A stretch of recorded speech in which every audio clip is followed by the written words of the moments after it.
tenir le serment qu'il avait fait à vos pères. Autrement dit, il y avait une promesse qui était adressée à leur père avant cette génération que Dieu voulait confirmer ou alors manifester. Mais pour manifester cette promesse-là, Dieu ne pouvait pas le manifester dans les arbres ni les animaux.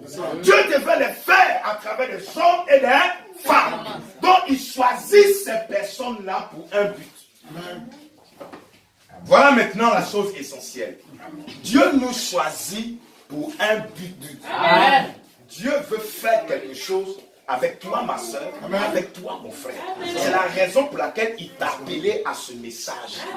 Parce que Dieu veut faire quelque chose avec toi de façon spéciale. Et ce qu'il veut faire avec toi, ce n'est pas la même chose qui se passe dans les autres nations. Ce qui se passe ailleurs, ce n'est pas le problème de Dieu. Mais son problème, c'est toi. Pourquoi Dieu, il t'a envoyé le message de l'heure aujourd'hui? Pourquoi les autres ont refusé le message de l'heure? Pourquoi c'est toi qui l'as choisi? Pourquoi le message de l'heure? Le dernier message de l'humanité. Pourquoi c'est toi, ma soeur, que Dieu appelle pour venir croire ça? Donc ça veut dire, le fait d'être choisi comme peuple de Dieu, ce n'est pas au hasard. Ce n'est pas pour venir s'asseoir à l'église et puis je suis membre de l'église de Mbayakro et puis je suis content. Non, ce n'est pas le but de Dieu. Le but de Dieu, ce n'est pas seulement de venir s'asseoir tous les dimanches, venir s'asseoir, écouter la parole et puis on reprend à la maison, on est la même personne. Ce n'est pas la raison du choix. Dieu ne nous a pas choisis pour qu'on soit ici comme un grand dénombrement de l'église de Mbayakro. Ça, ce n'est pas son problème. Mais derrière le choix de Dieu, il y a un but que Dieu veut atteindre pour toi. Et si quelqu'un rate ce but-là, il montre par là que lui, il était venu comme sympathisant. En réalité, Dieu ne l'a pas appelé, il est venu accompagner les gens. Mais il est assis dans la même église. Il chante les mêmes cantiques. Il prie de la même manière de prier, mais pourtant Dieu ne l'a pas choisi. Comment on voit ça? Quand le but pour lequel Dieu a appelé n'est pas en toi, c'est que Dieu ne t'a pas choisi. Amen. Est-ce que les gars comprennent? En réalité, Dieu ne choisit pas au hasard. De la même manière que Dieu, quand il choisit un ministre, il appelle, il lui donne une commission pour des gens. C'est la raison pour laquelle Dieu peut appeler un ministre à travailler pour lui. De cette même manière, Dieu appelle des hommes et des femmes pour travailler sous le ministère de cet homme afin d'atteindre un but. Amen. Il y a un but de l'appel. Il y a un but du choix. Tu n'es pas chrétienne par hasard. Tu n'es pas chrétienne parce que tu as voulu toi-même. Mais si tu es devenue chrétienne, c'est que Dieu t'a permis d'arriver à cette position parce qu'il veut manifester quelque chose en toi. Dieu veut atteindre quelque chose. Il y a une promesse que Dieu veut réaliser, mais seulement c'est en toi qu'il veut réaliser ça. Dieu ne veut pas le faire avec les dénominations, mais il veut faire cette promesse ici à Mbayakro, mais en toi. Amen. Alléluia. Amen. Alléluia. Amen. Donc je ne suis pas une sœur en Christ parce que simplement je ne porte plus de mini-jupe. C'est pas à cause de ça que je suis une sœur en Christ. Je ne suis pas une sœur en Christ parce que je ne m'habille plus comme les autres femmes du monde. C'est pas ça qui me rend sœur en Christ. Je ne suis pas un frère parce que chaque jour quand on me voit marcher, j'ai ma Bible ici et puis je me lui là il a une Bible, c'est que c'est un frère. C'est pas ça qui me rend frère. Ce n'est pas ça qui me rend frère. Mais je suis frère parce que quelque chose s'est passé en moi vis-à-vis de Dieu. C'est ça là qui fait qu'on m'appelle frère. Amen. Est-ce que vous comprenez? Amen. Donc en fait, il y a un but de l'appel. Il y a une raison pour laquelle Dieu s'attache à des gens. Amen. Quand Dieu s'attache à vous, il veut manifester en vous ses promesses. Amen. Et l'une des promesses que Dieu veut atteindre dans ce âge, spécialement dans cette ville de Mbayakro, c'est de permettre que des hommes et des femmes aillent vivants au ciel. Amen. Voilà le but pour lequel Dieu s'est attaché. Prendre les hommes, prendre les femmes de cette ville de Mbayakro et aller avec eux dans le ciel vivant. Eux ne vont pas connaître la mort. Amen. C'est pour ce but-là que Dieu envoie un message spécial. Vous comprenez? Amen. Parce que le message que tu entends doit être capable de te faire lever de la terre pour te faire rentrer dans le ciel. Donc ça ne peut pas être un message qui est comme les autres. Non. Parce que nous sommes à l'âge final. Dieu doit donner une portion de la parole de Dieu qui secoue la terre, qui ébranle les cieux et qui prépare des hommes et des femmes à entrer dans le ciel. Bien-aimés frères et sœurs, nous devons aussi savoir qu'en cette année 2018, depuis que nous avons fait le 1er janvier 2018, nous sommes rentrés dans le temps de la préparation du départ. C'est l'occasion pour chaque frère et pour chaque sœur, chaque jour, de se préparer dans son cœur, parce que le départ est toujours soudain et secret. Un bon matin, vous allez venir ici à l'église, vous n'allez plus voir les frères et les sœurs. Vous êtes habitués à venir à l'église. Allons à l'église. Aujourd'hui, c'est dimanche. Les catholiques sont en train de prier. Œuvre Mission en train de prier. Assemblée de Dieu sont en train de prier aujourd'hui dimanche. Mais les gens ont l'habitude de venir prier les dimanches. C'est ça qu'eux voient dans l'esprit. Non, frères bien-aimés. On n'est pas ici seulement pour venir à l'église. Nous là, Dieu s'est attaché à nous parce qu'il a une promesse qu'il doit réaliser. Mais c'est avec toi. Maintenant, pour que cette promesse se fasse chair, tu dois être préparé. Chaque jour que Dieu nous accorde le souffle de vie, c'est un jour de préparation. L'on prépare son cœur pour voir si effectivement j'ai accompli tout ce que Dieu m'a demandé pour que je rentre dans le ciel. Le ciel, ce n'est pas le ciel des simplices. Le ciel, ce n'est pas le ciel d'Élysée. Ce n'est pas le ciel de Johnson. C'est le ciel de Dieu. Dieu doit être ici afin de t'amener là-bas. Alléluia. Si Dieu n'a pas commencé en toi ici, tu n'auras pas de place là-bas. Nous ne sommes pas des catholiques pour croire que quand je vais mourir, les gens vont prier sur la terre pour moi et puis je vais aller au ciel. Purgatoire. Ici, nous ne croyons pas ces choses. Nous croyons que si tu es vivant, il faut chercher le Seigneur. Amen. Car après la mort, ce sera trop tard. Tu es vivant, si tu es vivant, il faut chercher le Seigneur, après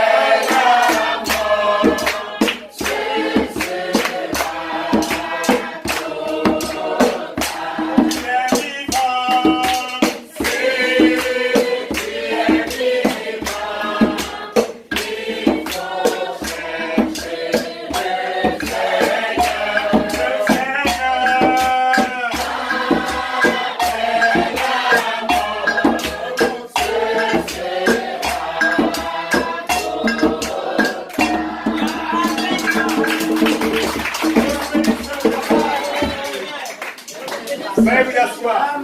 c'est le but de notre rassemblement. C'est ici-bas qu'on prépare l'entrée dans le ciel. Chaque jour, ce que tu fais doit te rapprocher de Dieu. Est-ce que vous comprenez? Cette année 2018, certains parmi vous auront 20 ans, 21 ans, 30 ans, 50 ans. Ça fait une année de plus vers le Seigneur. En même temps, ça fait une année de moins dans la préparation. Est-ce que l'Église comprend ça? Chaque fois que nous vieillissons, nous perdons des temps à nous préparer à Dieu. Donc chaque année nouvelle, on doit avoir l'attitude d'un cœur qui s'approche un peu plus du Seigneur. Où tu sens qu'en toi, si l'année passée tu étais éloigné de Dieu, que cette année te donne la possibilité de t'approcher parce que tu n'es pas chrétien dans la bouche. Tu n'es pas chrétien parce que tu portes le nom. Non, tu es chrétien à cause de la vie de Dieu. Le témoignage de Jésus-Christ doit être établi en toi. Quand on voit une chrétienne, pas quelqu'un qui vit hypocritement. Je suis chrétien parce que les chrétiens sont autour de moi. Mais le jour où je rentre dans un village, il n'y a pas de chrétiens. Hey, bonne arrivée. Non. Le christianisme, ça sévit à chaque seconde, chaque minute, chaque heure et chaque jour que Dieu nous donne de vie. On doit avoir un cœur qui est préparé. Et pour te préparer, tu ne peux pas te préparer toi-même. Dieu doit envoyer sa parole, le message de l'heure. Quand tu crois ce message, lui-même va faire la chose. Le message de l'heure, c'est comme une graine. Quand on plante la graine d'arachide en terre et que le soleil frappe dessus, le paysan qui a planté là, il n'a qu'à aller même où il veut. La graine va commencer à sortir. Amen. Donc nous avons reçu la parole de Dieu. Mais le prophète recommande qu'on doit toujours être au soleil. Amen.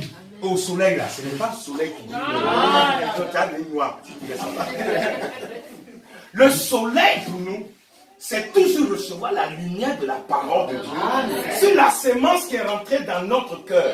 C'est ainsi que ça va commencer à grandir, petit à petit, grandir, jusqu'à ce que nous rentrions dans l'enlèvement. Donc le message de l'heure que Dieu a donné dans ce tâche, c'est pour préparer des hommes et des femmes.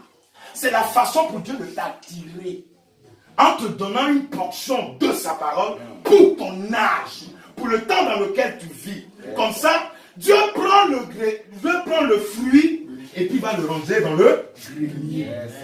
Nous sommes arrivés au temps où on va dire le fruit mûr. Parce que le grain de la vie éternelle a commencé depuis Adam. Et à chaque étape, Dieu récolte une sémence. Il récolte, jusqu'à ce qu'il arrive au 7e âge, qui est le dernier âge. Dieu doit prendre le fruit mûr. C'est pourquoi, frère bien-aimé, le but de ton appel, c'est que tu dois rentrer au ciel. Amen. Tu dois rentrer au ciel. Amen. Alors donc, ce qui fait qu'à côté de toi, si un frère te dérange et que lui n'a pas envie d'entrer au ciel, tu dois lui dire, mon frère, si tu ne veux pas aller au ciel, laisse-moi aller au ciel. Amen. Ma soeur, si tu n'as pas envie d'aller au ciel, laisse-moi aller au ciel. Moi, je suis sur la terre pour aller au ciel. Je veux rentrer dans l'enlèvement. Si toi, tu ne veux pas, ne m'emmerde pas. C'est pas la peine de m'engueuler. Je veux que tu me laisses adorer mon Dieu, me consacrer à mon Dieu. Que cette année vous donne la possibilité de vous consacrer encore plus. Amen. Il n'y a pas de christianisme victorieux sans consécration. Les jeunes gens que vous êtes, j'ai été aussi comme vous. Ayant reçu la parole de Dieu dans mon jeune âge, j'étais très zélé, très enthousiasmé même. Mais on nous avait recommandé que la seule façon de faire germer le fruit dans le cœur du croyant, c'est la prière, le jeûne et la consécration. Amen. De rester là, se consacrer chaque jour devant le Seigneur. Amen. Vous avez des brousses ici, à trouver des brousses quelque part, où vous pouvez être seul avec le Seigneur, pour vous consacrer devant lui. Amen. Et demander encore sa grâce dans votre cœur. Parce que les temps sont finis. Bientôt, on sera retiré de la terre.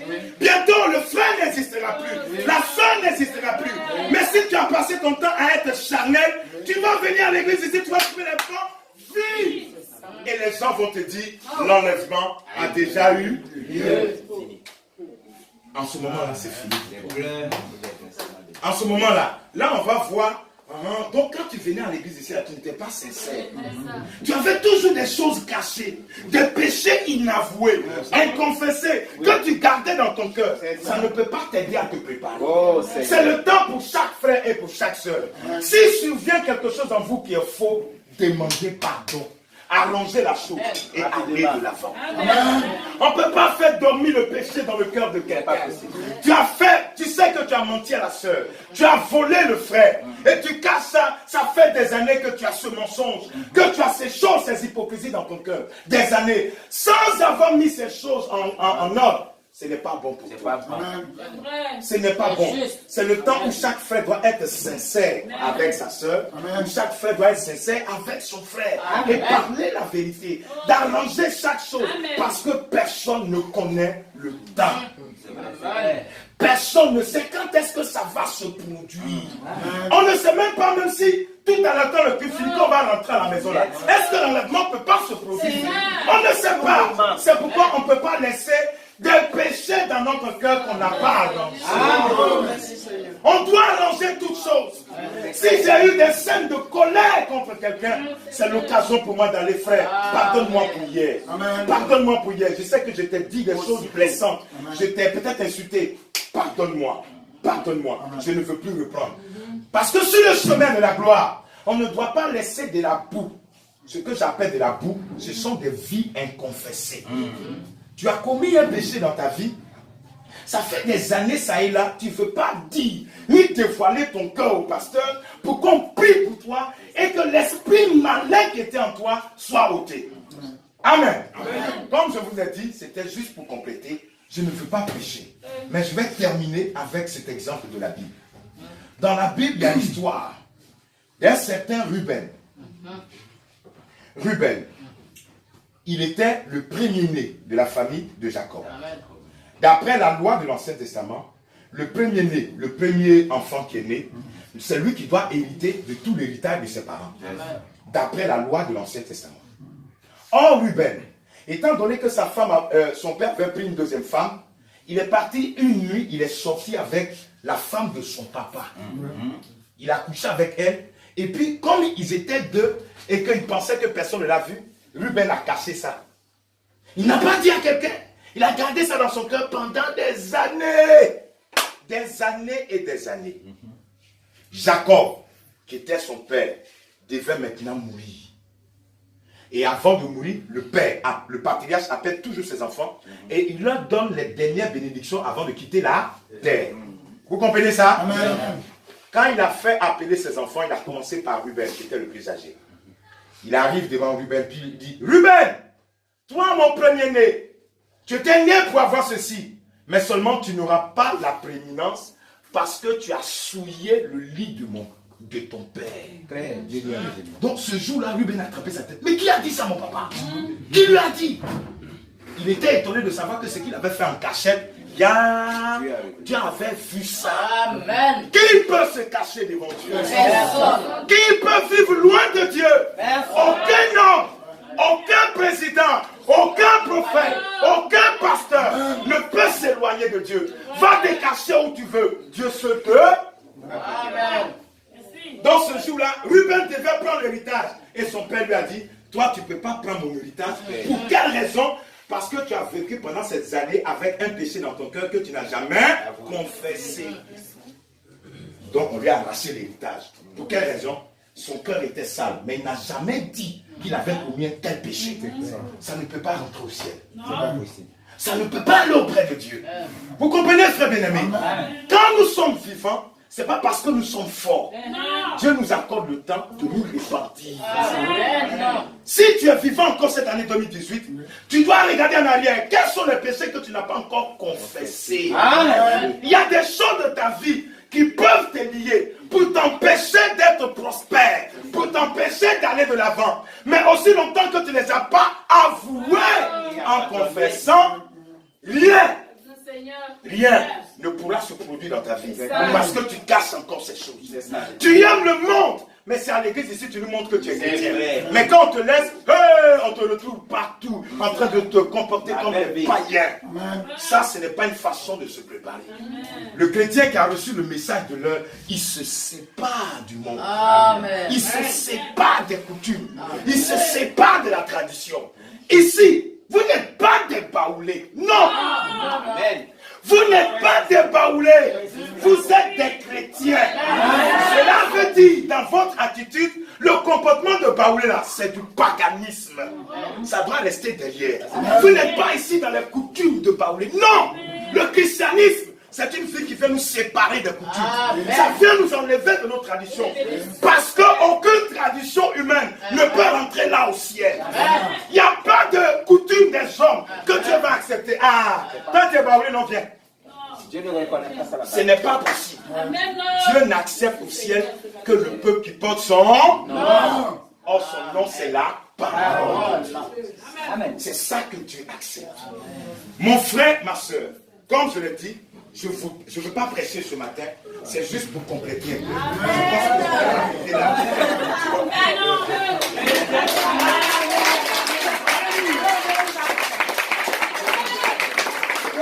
que bénisse l'église. Et que Dieu garde vos cœurs dans la préparation. Bientôt, si on ne se voit pas ici à Bayako, que je puisse te rencontrer dans les airs. Qu'on puisse se voir là dans les airs. C'est ce jour-là qui sera le jour de la proclamation. Quand un élève a étudié, en troisième à la fin de l'année, il va passer BPC. C'est ce jour-là, on va voir tout ce que je t'ai donné l'argent, tu partais à l'école chaque jour. C'est aujourd'hui-là, je vais voir vraiment. Est-ce que tu étudiais même? C'est le jour de la proclamation des résultats. On saura si ma soeur, tu étais chrétienne ou bien tu étais baoulé. C'est ce jour-là on saura si tu étais un chrétien ou bien un baoulé. Toi, tu aimes seulement les coutumes de papa et de maman. Moi, mon papa m'a dit, moi, ma maman m'a dit. Mais quand est-ce que Dieu me va te dire quelque chose? Toujours c'est mon papa m'a dit, ma maman m'a dit. Mais Dieu te dit quoi? Nous ne sommes pas des hommes qui aiment la coutume. Nous aimons la parole. Est-ce que l'église a bien compris? Pourquoi c'est le temps pour chacun de vraiment prier, de consacrer son cœur à Dieu et de s'attendre au Seigneur pour le départ. Que Dieu vous bénisse.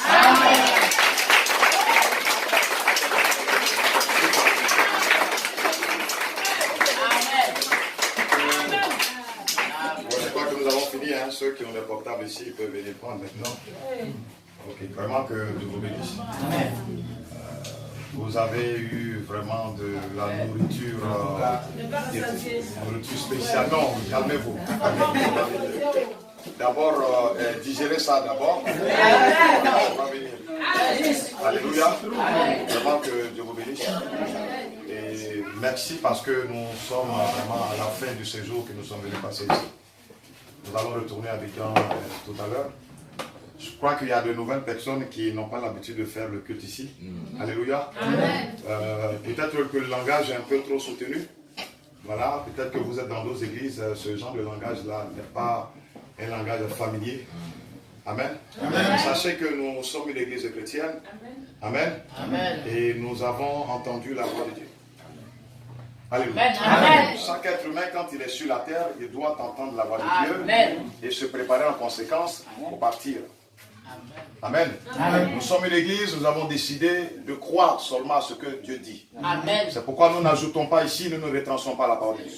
Nous voulons seulement rester avec la parole de Dieu. C'est pourquoi quelquefois des personnes trouvent que nos prédications sont difficiles à vivre.